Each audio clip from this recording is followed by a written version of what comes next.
So, back with the old Smith Electric unknown model. Apparently from 1936 according to the movement, but every movement I've seen seems to have 36 on it, so I don't know if that is the date code or not. I imagine it's probably just part of the name of the movement.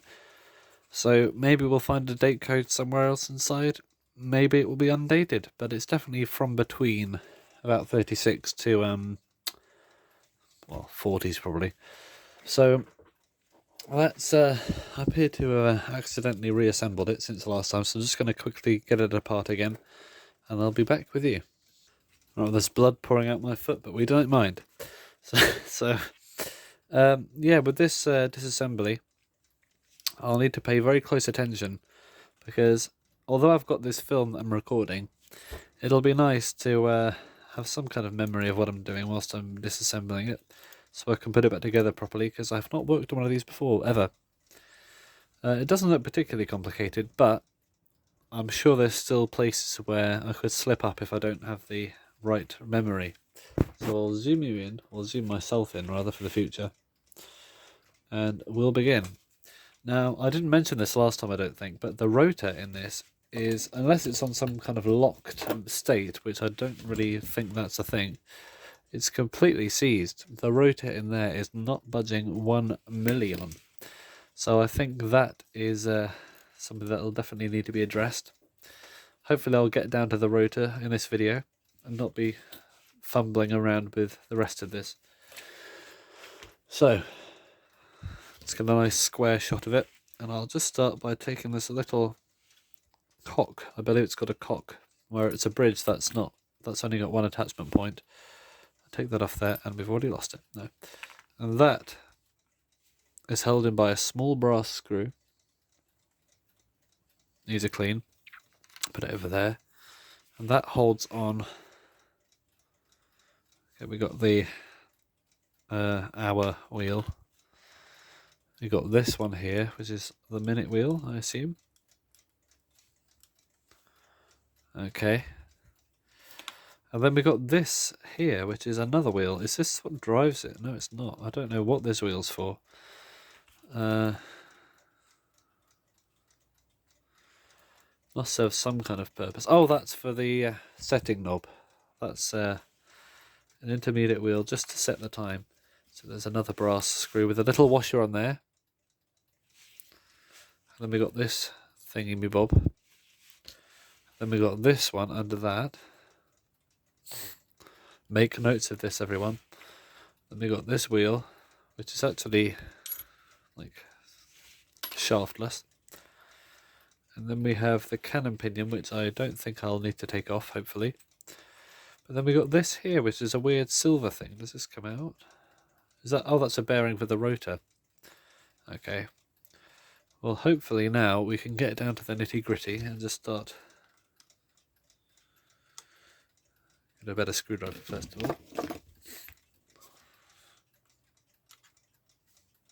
Who knows, we might even get it working by the end of this very video, which is unlikely.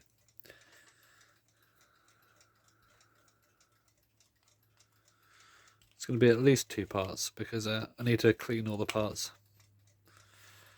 And I think it'll be... it's not too drastically dirty, but the rotor being seized up like that definitely needs some attention.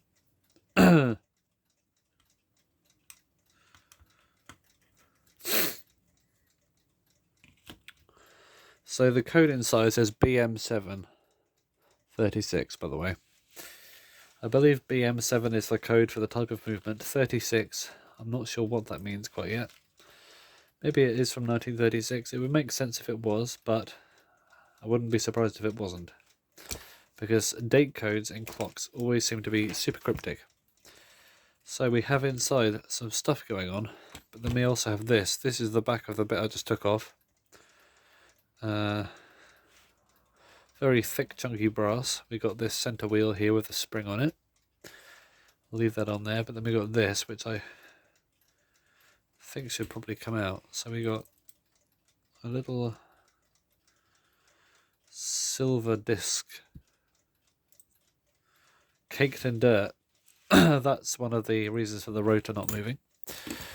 We've got the rotor itself in there, which is still super stiff. This piece just fell out. I don't know where that came from.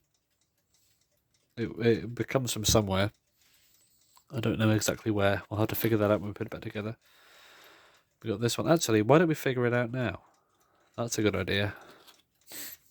So this, I believe, is related to starting the clock. And I reckon it goes here. Because if you look there, it goes there. Because if you look at the movement, it goes here actually under there. Because if you look in the setting knob here, it's just got that big conical shape to it. When you push that in, that is the bit that snaps back when you release it, and that starts the clock. So I believe this actually would work. If the rotor wasn't seized up, that would actually function properly. So remember that. That goes there, most likely. So we've got this wheel here with a very thin pivot. Very nice, chunky, is this brass? Yeah. Very lightweight brass, but it's very chunky, very thick. And we've got very thin pivots on there. So we've got this, which is the a worm drive. I believe that can be removed from this side. Hopefully I'm not biting off too much, more than I can chew, by getting into the level I am. Getting this deep into it. So we've got a screw, a very stubby screw. A black steel springy bit. And then we have these end cap bearings, which just pops out. That's the right side one. The left side one I'm leaving in there for the time being, because I can't get it out. We've got this here, which is the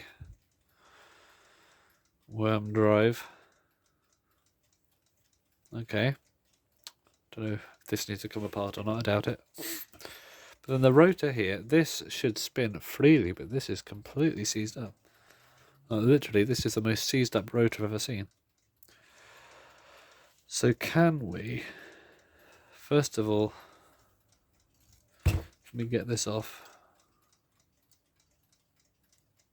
We don't need to, that's fine. It looks like we don't need to take the knob off. So I think we don't need to remove this setting knob, because there's a gap in that metal bit.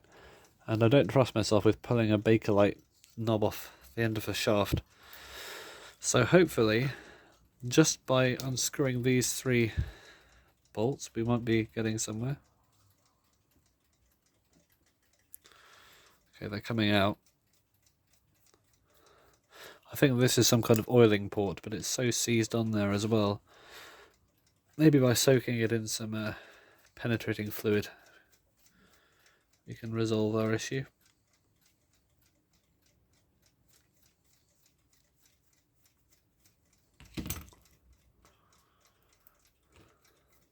I've never worked on one of these movements before. I don't know how the motor's built. Hopefully it's not too complicated. So we got this. Okay, we got this plate on the top here.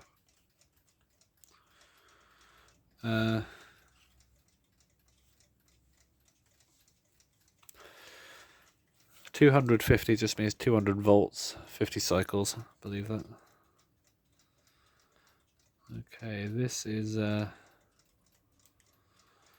not being particularly cooperative.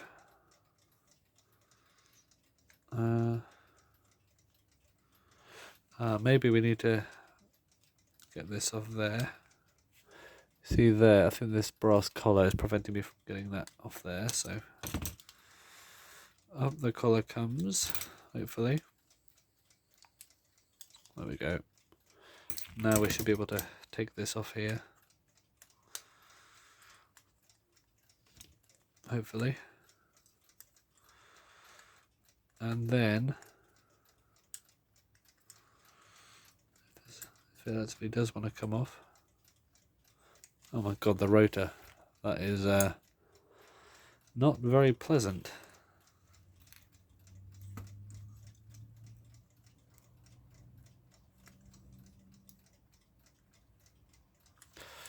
Well, that rotor needs to come out of there somehow.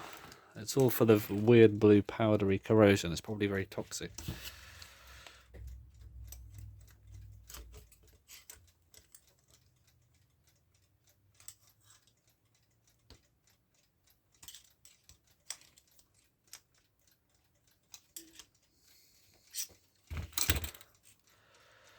Can I free the rotor from there?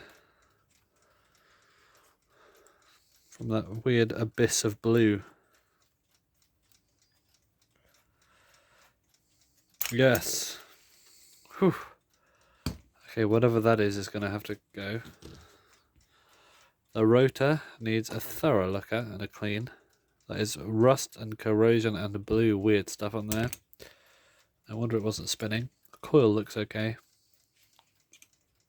I don't know what that blue stuff is. You find it in old batteries, I think. Pretty acidic. Let me have the coil, which is there. I don't want to take that off just yet, although I can actually, because the connections are removable. So we've got two brass bolts holding the connections on.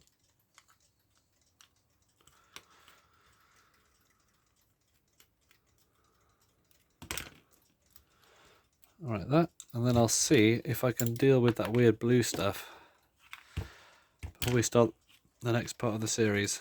So thank you for watching, and let's hope I can sort this out.